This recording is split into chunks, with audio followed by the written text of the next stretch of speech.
I am not a financial advisor. This is not financial advice. Do your own research. Consult a professional investment advisor before making any investment decisions. This show is for entertainment only. Faites vos propres recherches.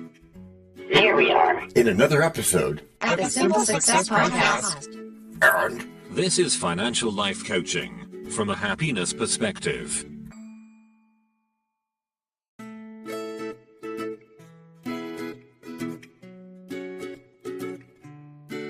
Previously on Simple Success. Virtue is built through consistent action. Consistent action, huh? My consistent action is consistently panicking over interest rates. Pause before reacting. That pause is virtue. My impulses. And now, just like with a previously on thing on TV, we take you directly to this week's episode. Anything is possible. Welcome to episode 260 of our Simple Success Podcast, where we gently hand you your financial worries in a juice box and talk about your financial inner child. My financial inner child is the one who thinks money grows on online trees and that future me will handle all of the boring adult stuff. Okay, and Ryan Holiday says in Stillness in the Key that every moment is a chance to choose virtue. So tonight, we're going to ask what happens when your inner child chooses snacks instead. So you're saying my inner child is the one who shouts, "Treat yourself," while my adult self whispers, "Matthew, maybe check your account first." Virtue with money is not about shaming that inner voice. It's about giving it better choices and clearer boundaries. My inner child hears boundaries and immediately wants to hide my budgeting app behind 3 layers of other icons. Oh, well, my inept scoundrel of electronica. Stillness is a disciplined action. And with our financial inner child, that might mean pausing before a purchase and asking, is this actually kind to future me? Future me? Well, future me would appreciate fewer impulse orders and more savings. But present me is very persuasive with those late night snacks and gadget ads. That's how it works. So let us paint the scene. Your financial inner child is sitting at the kitchen table with crayons, trying to decide whether to color in a castle or a portfolio statement. Oh, that's cool.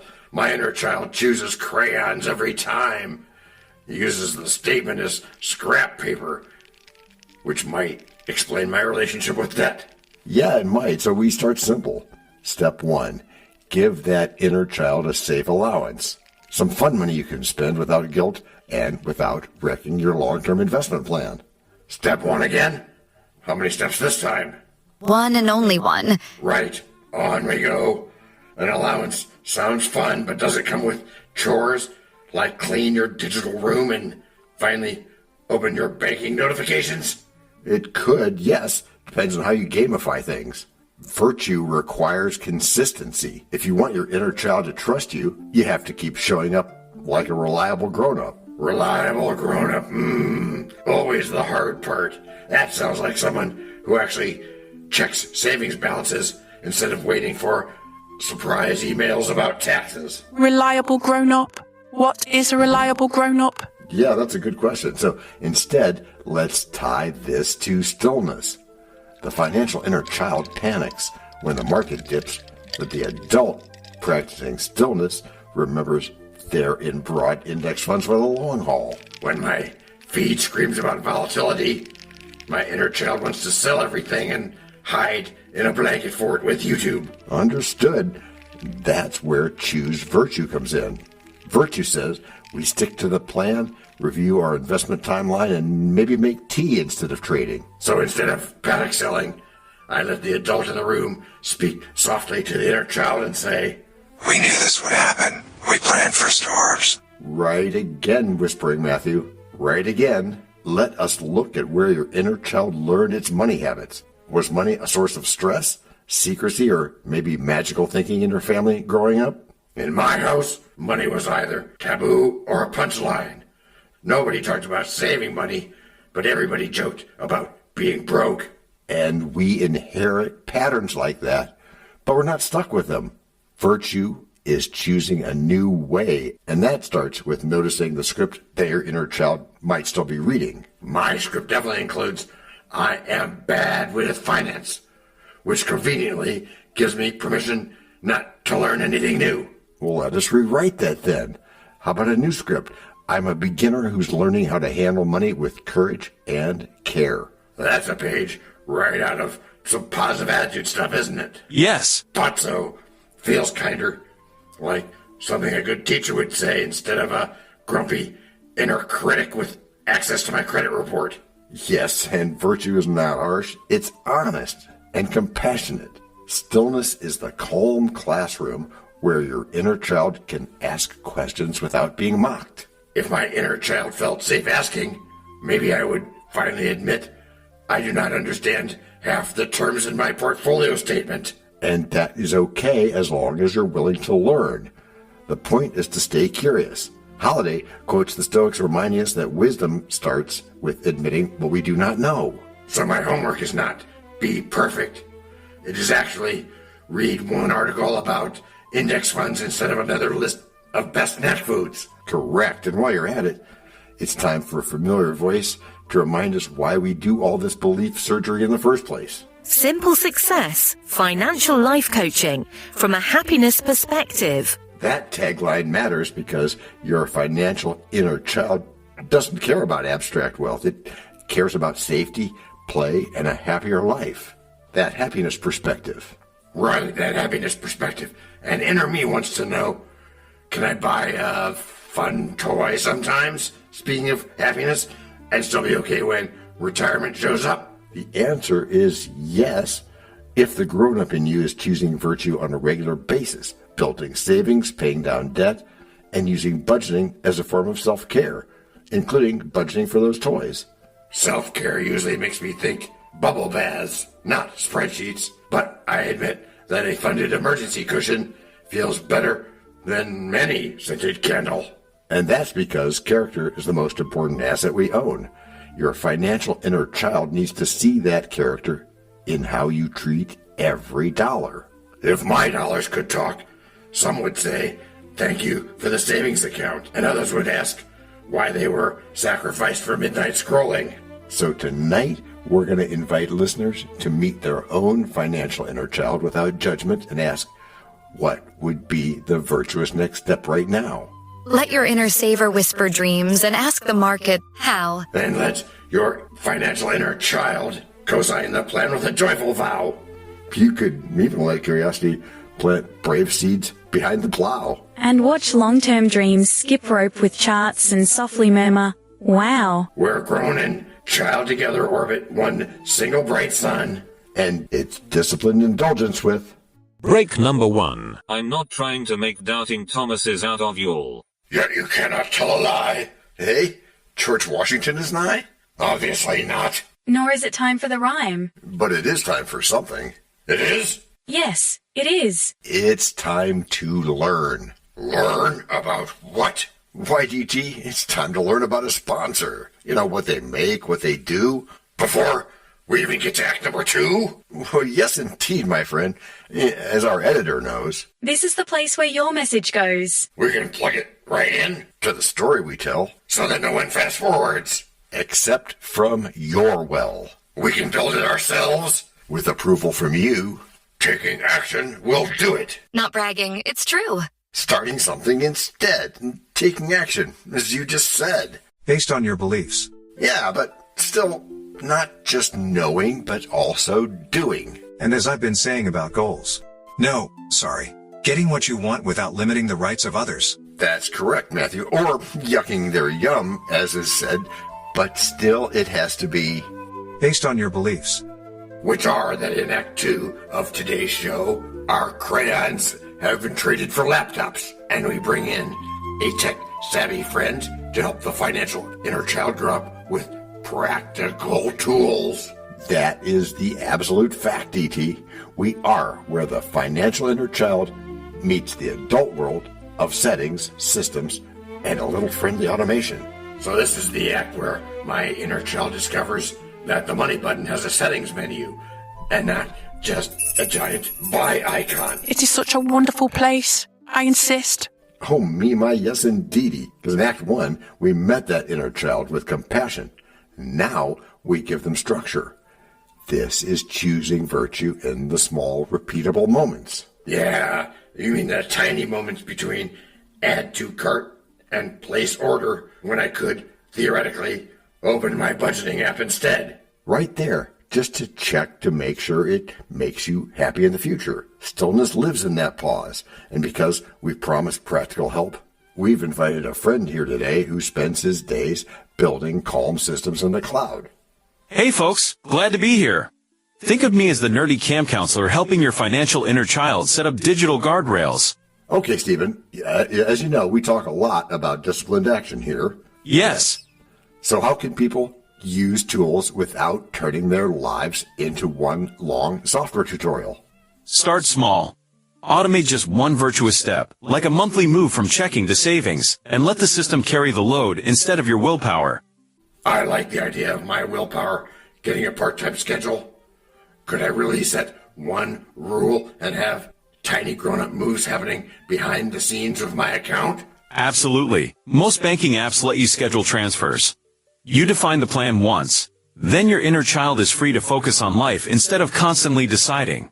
Our author, Ryan Holiday, writes that we are shaped by what we repeatedly do. Automation lets your repeated behavior be wise, even when your mood is not. Because I put it on autopilot. So on the days when I feel like a financial disaster, little scheduled transfers can still quietly support saving money and investment. That is correct, my bucket brigade bearer, and let us talk about buckets. We hinted at this before, but now we build them. A playful bucket, a peace of mind bucket, and a future-focused portfolio bucket.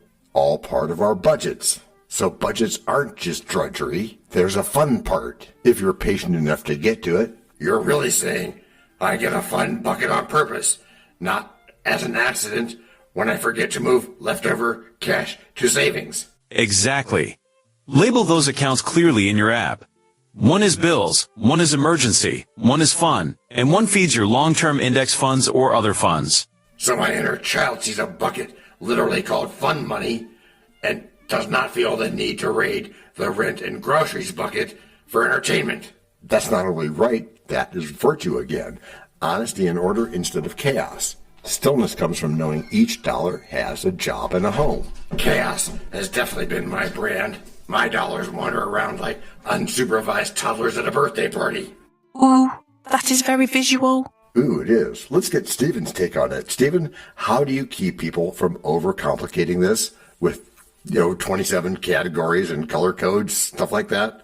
I tell them to treat categories like a children's book. Simple, clear pictures. If you cannot explain your system to a friend in 1 minute, it is too complex. My current spreadsheet would take a TED Talk, 3 charts, and a snack break to explain. So I guess we know where I stand. And that's okay, as long as we avoid busyness disguised as progress. A messy system feels productive, but can often just feed anxiety. You are calling out my favorite hobby, reorganizing my budgeting sheet instead of actually changing my behavior. Which is why we keep coming back to disciplined action.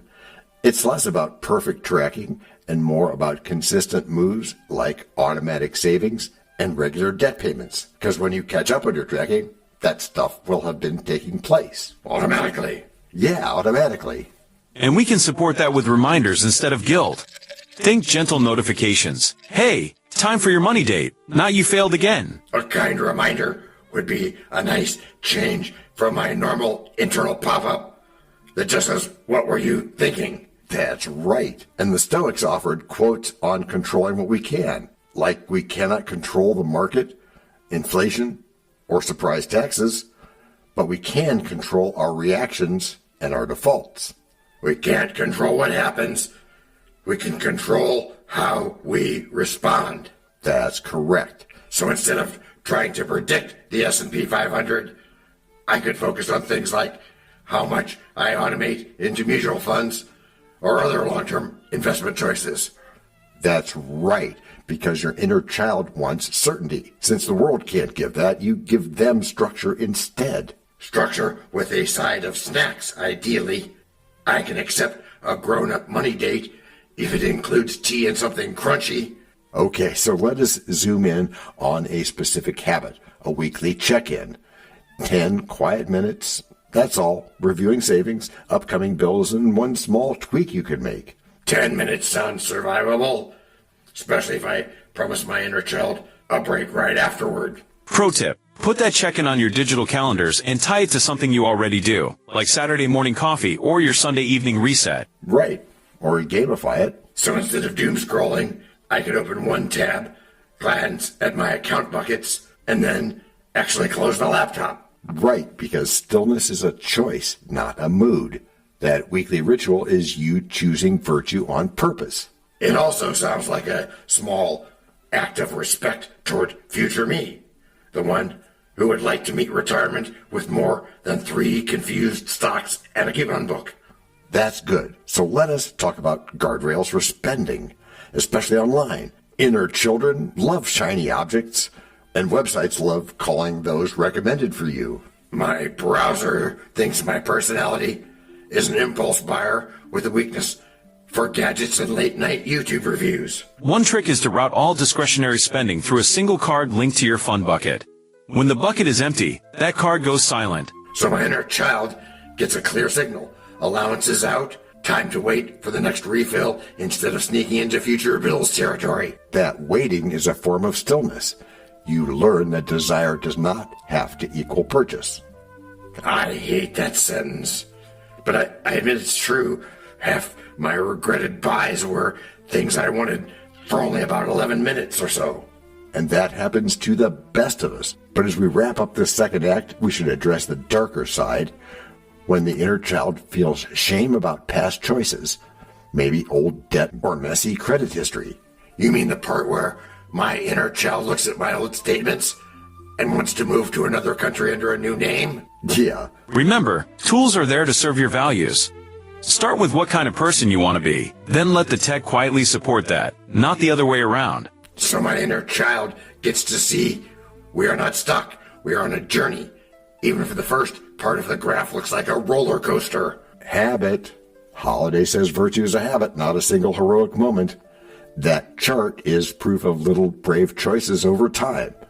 I like that. It turns I messed up into I'm learning, which feels way more compatible with long-term wealth building. It is. Hey, before we close Act 2, Stephen, any last thoughts for people who are nervous about mixing their inner child with automation and structure? Remember, tools are there to serve your values. Start with what kind of person you want to be, then let the tech quietly support that, not the other way around. So my job is to choose virtue and stillness. The app's job is to handle calendar pings and tiny transfers, so I do not have to be a superhero every day. Exactly correct, DT. When the inner child and the systems work together, you get something surprisingly powerful. What's that? It's playful discipline. Playful discipline. That is a phrase my inner child can work with. It sounds like a game with points instead of a lecture with charts. And that's gamification, which sets us up to talk about how to keep this going for the long haul. Let my financial inner child dance with charts and never fear a fall.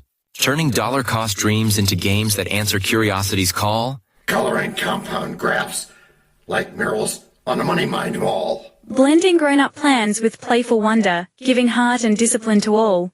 When I invest with that brave little voice, my choices feel more true. Because joy plus careful strategy makes for... Break number 2. We know a lot about you already, because we know ourselves. For example, we know that you know how to listen to our podcast. We also know that you probably know how to subscribe. So as soon as you're done with that, tell us your story. We have ways you can contact us. It involves a special link where you can leave us a message. We may have an email address for you as well in the future, and we'll let you know if that happens.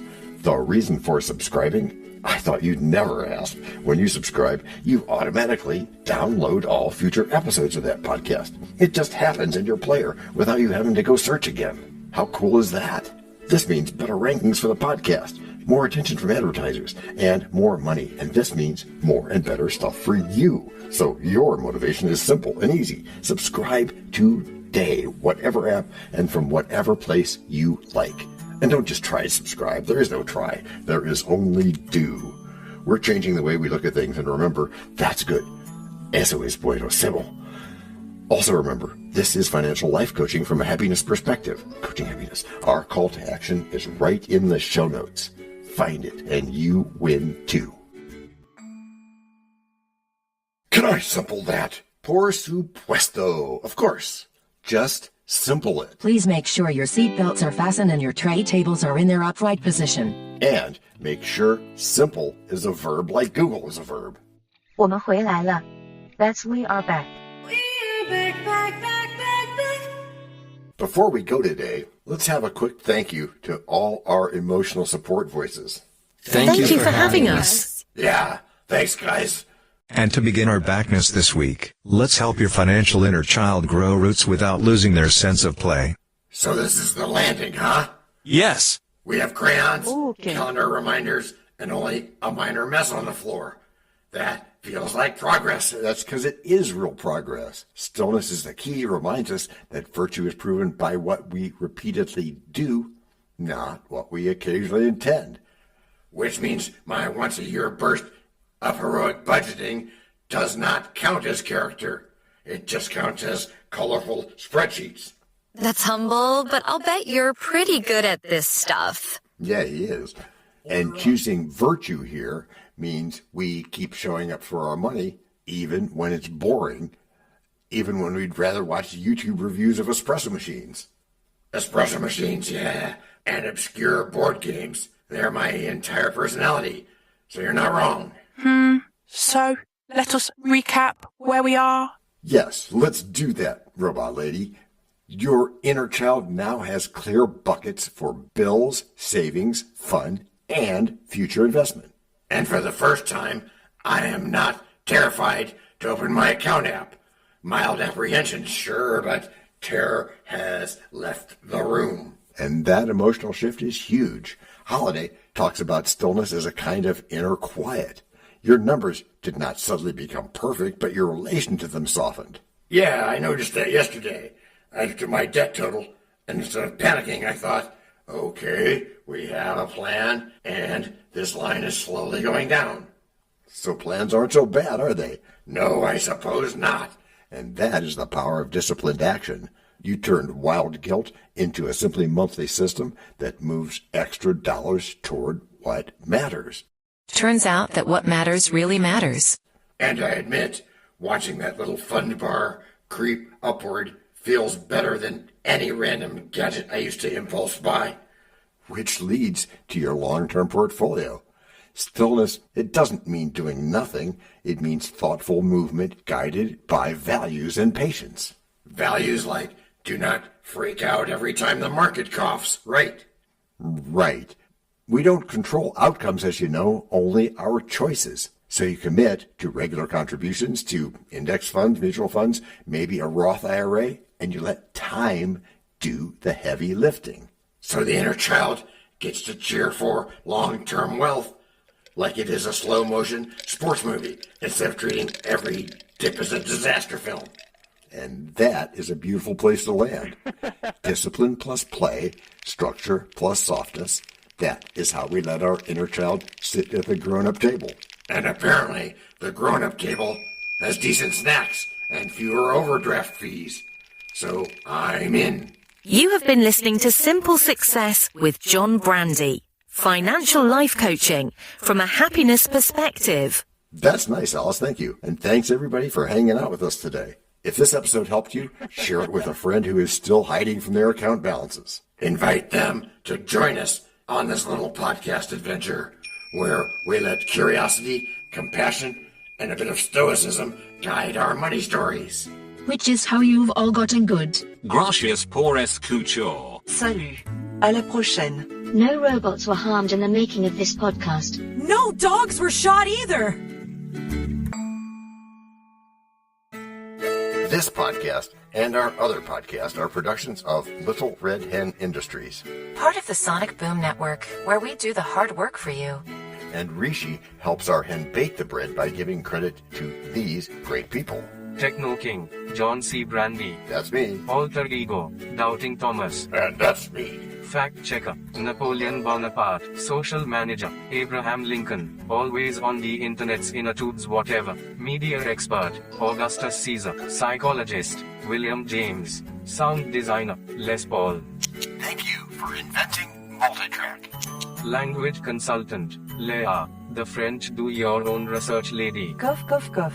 Videographer, Ertaman Koshki. Lights, camera, action. Inspiration, many podcasts and other sources and of course Napoleon Hill. Additional inspiration and thanks go to Steve Jobs, Joseph Allen, Charles Darwin, Leonardo da Vinci, Henry David Thoreau, Abigail Adams, Jonathan Livingstone Seagull and the Stick Figure. Quick disclaimer here. Many sentences contained in our podcasts are of a very dangerous length and were performed by highly trained vocal practitioners. On no account should inexperienced life forms attempt to imitate them without proper medical, jaw, and lung supervision. And before we forget, you can also subscribe to both podcasts, join the community, and benefit from many of our techniques, including financial advice, patience, practice, and even podcast production for your ideas. Of course, you'll have to head to the show notes, either on your phone or on the web, to get the links and stuff, and all those clickable links are in the show notes. Hey, Emma, do you, Samantha, and Daniel want to tell us a bit more about this stuff? Sure. The artificial intelligence or AI voices that you hear in our work are offered up by Google, Amazon Polly, OpenAI and ElevenLabs. They don't sponsor us yet, but we love what they do and we just love what AI can do when lovingly crafted. Finally, you can find us through our network. We happily consider guests and consider guesting on other people's shows. That sounds like a really old school computer voice. I'll call it Zarvox. It's definitely not Samantha, or any other modern AI. Yeah, thanks for noticing. And really finally, our music comes from Cube by Ben Sound and from Piano Background by Nick Simon Adams. Thanks also to AI MuseNet, Suno, Audio, ElevenLabs, and Ace Studios. The sound effect credits go to Jackson Academy Ashmore, Canoe CG, Dr. Jekyll, Joe Payne, Everything Sounds, MK Play More Stories, ERH, Sand Emotions, Big Pickle 51, and Just Kidding. Yes, that's his or her name. All on free sound. Also, languages are the bomb. Let me be clear. This is the best podcast ever.